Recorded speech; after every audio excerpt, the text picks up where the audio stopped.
Hey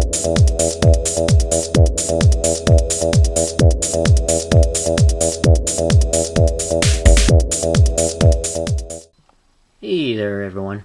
Today I'd like to take a casual peek into the DC Universe Classics Robin action figure. This is figure number 4 from Wave 16, which contains the Bane Collect and Connect figure for the wave. This figure set was originally released in the early parts of 2011, and I found this figure set on an internet website called Entertainment Earth. And I'll post the link to the website in the description down below.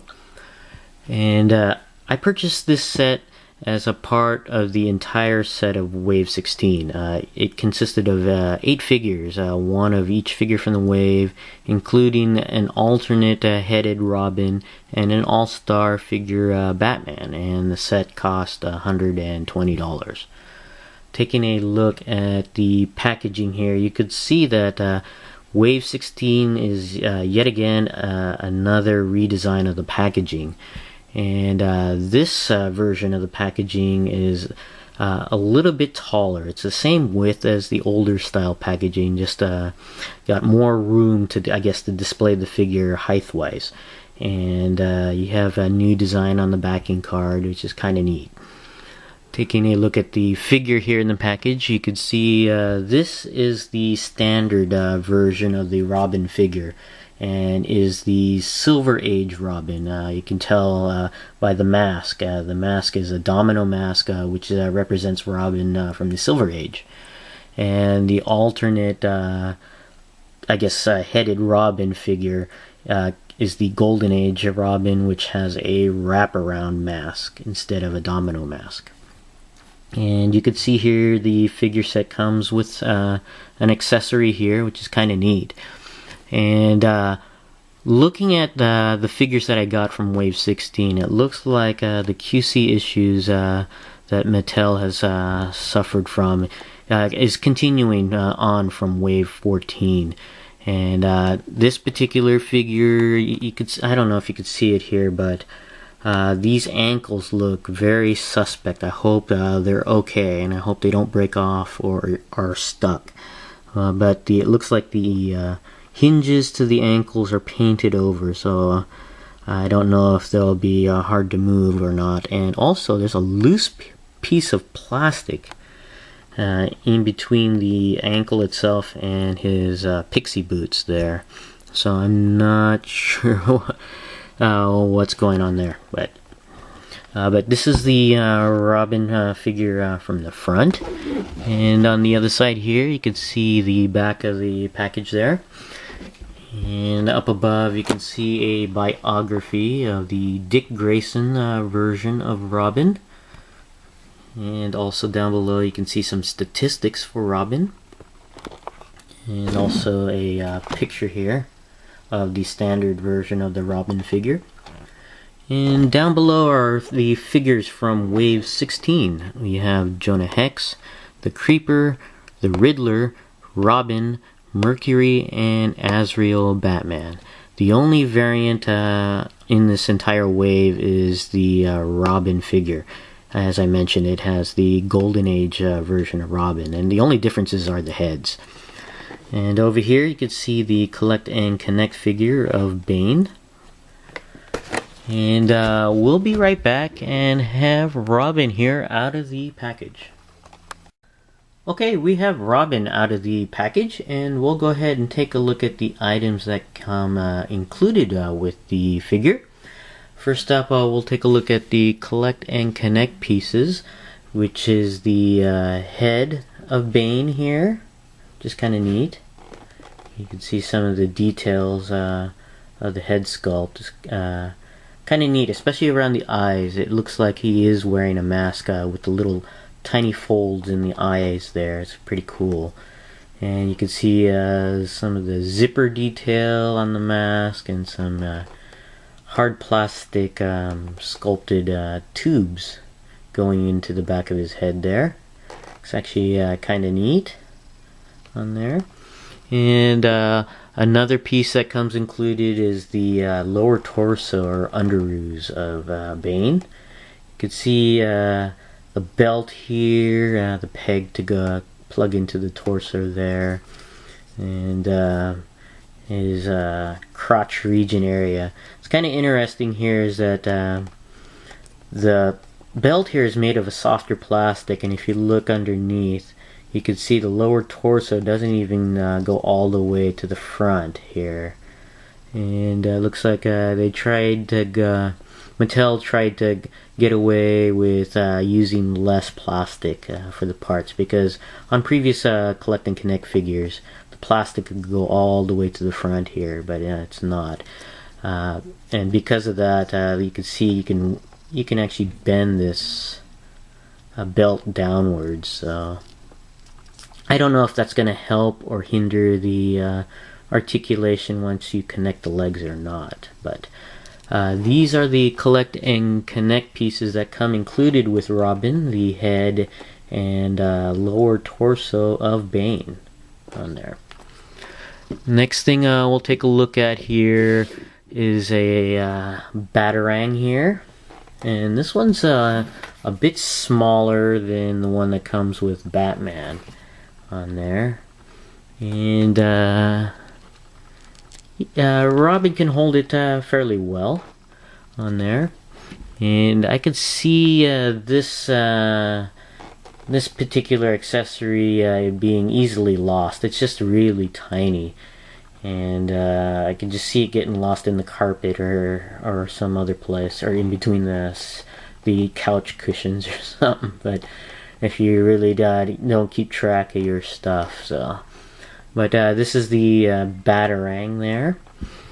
And the next accessory here is a grappling hook, which is kind of neat, with I guess the launcher for the grappling hook.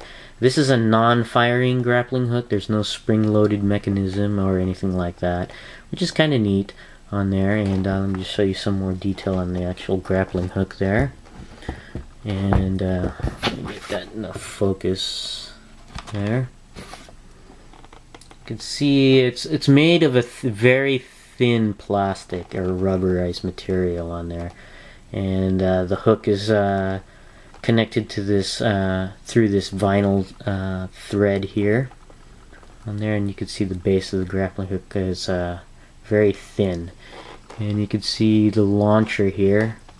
And this is the handle here, and you place the grappling hook in that little hole there, and like so, and it just sits loosely on there. And the Robin figure does grip this very well on there, so it's kind of neat that they included this accessory here on there. It's pretty neat. Now on to the Robin figure. And it's actually a fairly nice figure, and I have to say that this is the figure I was looking forward to the most. I'm a big Dick Grayson fan, whether he's a Robin or Nightwing or Batman, and as I said, this is my most sought after figure out of the wave, even more so the Silver Age as opposed to the Golden Age version of Robin. And my worries about some of the QC issues were just that, worries. And this one is actually very well designed. There are just a couple misses, and I'll go into that first. I don't know if you could see here, you could see some extra piece of plastic on his chin there, and that could be easily shaven off there. You can see it no more right there. And I guess it's better to have more plastic than, I guess, less plastic on there. And there's some paint bleeds on the sleeve on there. And I don't know if it'll show up on the video, but the seams for his tunic are not entirely straight. It looks like this figure was moved before the plastic could set in. You can see the seam there is kind of a twist in there. And I did compare this figure with the other Robin figure that I have. And the other Robin figure, the seam in his tunic is fairly straight, and so this one's kind of looks like it's warped. It's going from left to right to left on there, and even the clasps on the tunic is kind of off shifted, especially this one here. But it's not that bad because you can explain it away on just his body movements, so it's not that bad at all. And just a little bit of I guess overpaint on the belt buckle there. And the main thing I was worried about were the ankles. I don't know if you could see it in there. I left it in there. I haven't taken it out yet. But there you could see some of the plastic, loose plastic in there. And it was nothing to really worry about because it was, as I mentioned earlier, looks like the hinge joint was painted over. I don't know if you can see it there. And it's just some of the paint that actually chipped off the hinge joint on there. And fortunately, the hinges were not stuck on this figure because being painted over on there. So that's the main worry I had when I saw this figure in the package, and I have no problems with the ankles. So that's really cool. Taking a look at the figure here, you can see the head sculpt, and this is the Silver Age Robin with the domino mask on there, and I guess the parted hair on the side on there. It's kind of neat. And no highlights on this the hair. It's usually Mattel likes to paint some blue highlights on black-haired figures, but this one doesn't have any on there. And as you can see, this figure has the double joints at the elbows and knees, which is kind of cool. It was first started with the Blue Beetle figure, but it looks like the double joints at the knees and elbows were a test with the Blue Beetle, and it looks like they're phasing in the double joints with these later waves. And I could see the reason why some figures don't have the double joints at this particular wave, and that looks like they're including the double joints on new molds. Like you could tell that this particular forearm here and bicep here is a new mold. It's not a reuse of a mold. So they decided to go with double joints on newer molded arms and legs on there.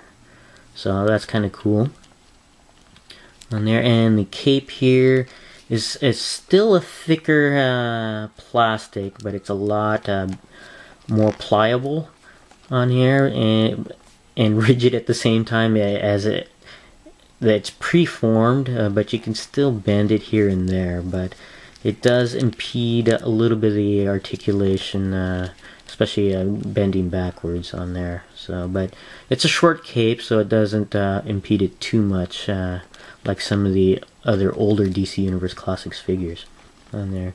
Very cool figure. I really do like it. Going over the articulation of this figure, the head does go all the way around, does go up and down, and a little bit side to side. And the arms do go all the way around. You really have to work it because of the cape. And it does go out and in. It rotates at the bicep. Double hinge joints at the elbows. The hands rotate at the wrist, and also I forgot to mention is that there's new articulation at the wrist as well. There's a hinge joint in addition to the swivel joint, so it does bend in and out as well. The torso joint is typical DC Universe Classics, so it goes down, up, and back. The range is not too great on this one though. The waist, it goes all the way around. The legs are on the joint at the hip with the DC Universe Classics hip joint, so it goes forward, back, out to the side. The thighs go all the way around. Of course, the double hinge joints at the knees. And for the ankles, it's the hinge and swivel joint. So the foot can go all the way around and up and down. And I think there's a little bit of ankle pivot. It's not. I don't think it was an intended feature. I think it's just more of a looser joint.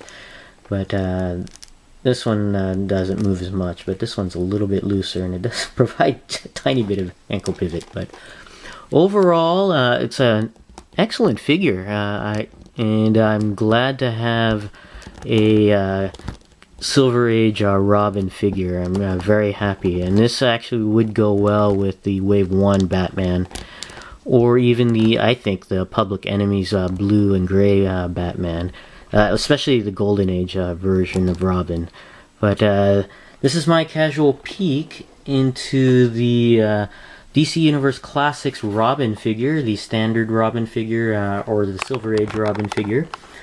Thanks for watching, and I'll see you guys next time.